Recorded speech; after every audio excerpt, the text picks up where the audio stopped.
Hit TV YouTube channels లో మీ వ్యాపార ప్రకటనలకు మరియు ప్రమోషనల్ ఇంటర్వ్యూస్ కోసం వెంటనే సంప్రదించండి. నమస్కారం గురుగారు. మీరు రోజు అగ్నికార్యం చేసుకొని నిత్యం అంటున్నారు గురుగారు. అది దానివల్ల లాభాలేంటి? దానివల్ల నష్టాలేంటి? ఇక్కడ నువ్వు అడిగిన ప్రశ్న చాలా ఉత్తమమైంది నాన్న. ఈ ప్రశ్నకి సమాధానం ఏంటంటే, ఇందాక చెప్పినట్టే బ్రహ్మచారికి బ్రాహ్మడికి ముఖ్యంగా అగ్ని ఉపాసన అనేది చాలా ముఖ్యమైనది. ఆ అగ్ని ఉపాసన వల్లనే వాడికి మేధ పెరుగుతుంది. మేధస్సు అంటే జ్ఞాపక శక్తి పెరుగుతుంది. ఈ సంధ్యావందనంలో గాయత్రి మంత్రాన్ని ఉపాసించినందువల్ల తద్వారా వచ్చే మేధాశక్తిని పొంది తదనంతరం సంధ్యావందన కర్మ తర్వాత వెంటనే వాడు అగ్నికార్యాన్ని వాడు ఉపాసన చేయాలి. అగ్నికార్యంలో 17 మంత్రాలు ఆపస్తంభ మహర్షి మనకి నియమించాడు. ఆ నియమానుసారంగా ఆ అగ్నికార్యాన్ని ఆ బ్రహ్మచారి ఉపాసించాలి.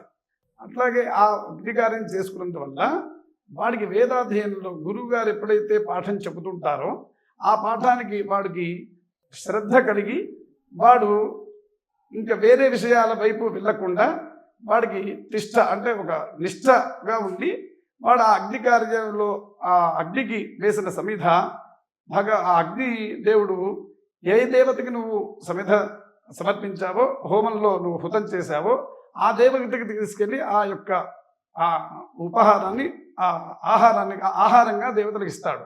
ఆ దేవత నీకు ఆ యొక్క మంత్రంలో ఏవైతే నువ్వు కోరావో ఆ కోరికను నీకు తీర్చి నీకు మేధాశక్తిని, తర్వాత నీ భాగాన్ని ఎవరు తీసుకోకుండా అనేక మంత్రాలు ఉంటాయి. ఆ మంత్రాలకి అర్థాలు చాలా ఉంటాయి. అలా నువ్వు ఆ అగ్నికార్యంలో ఉండే చెప్పబడే ప్రతి మంత్రాన్ని శ్రద్ధగా నువ్వు చేసుకున్నందువల్ల నీకు వేదోపాసన, తర్వాత శాస్త్రాధ్యయనం, వేదాధ్యయనం చాలా సునాయాసంగా శక్తివంతంగా నీకు అది ఆ యొక్క అధ్యయనం నీకు కలుగుతుంది.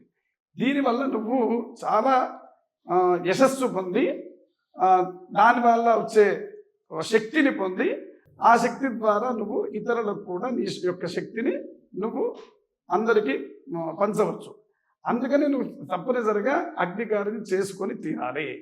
అగ్నికార్యం ఉదయం ఒకసారి, సాయంత్రం ఒకసారి, 2 పూటల ఈ బ్రహ్మచారి అగ్నికార్యం చేయాలి. అలాగే స్నాతక వ్రతం అయిన తర్వాత వివాహానంతరం ఆ బ్రాహ్మడు గృహస్థు అయిన తర్వాత ఉదయం సాయంత్రం ఔపోసనాగ్నిలో ఔపోసన అనే ఒక అగ్నికార్యం ఉంటుంది.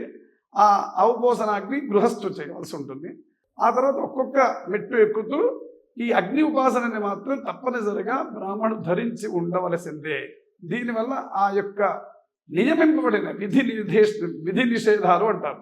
బ్రాహ్మణుడికి నియమింపబడ్డ అగ్ని ఉపాసన. దీనివల్ల లాభ నష్టాలు కాదు, కర్మని ఫలితాన్ని ఆశించకుండా నీ విధి బ్రాహ్మడిగా నువ్వు జన్మించినందుకు నువ్వు తప్పనిసరిగా సంధ్యావందనం అగ్నికార్యం చేసి తీరవలసి ఉంటుంది నాయన. నాకు వచ్చిన సందేహాలను తీర్చినందుకు ధన్యవాదాలు గురువుగారు.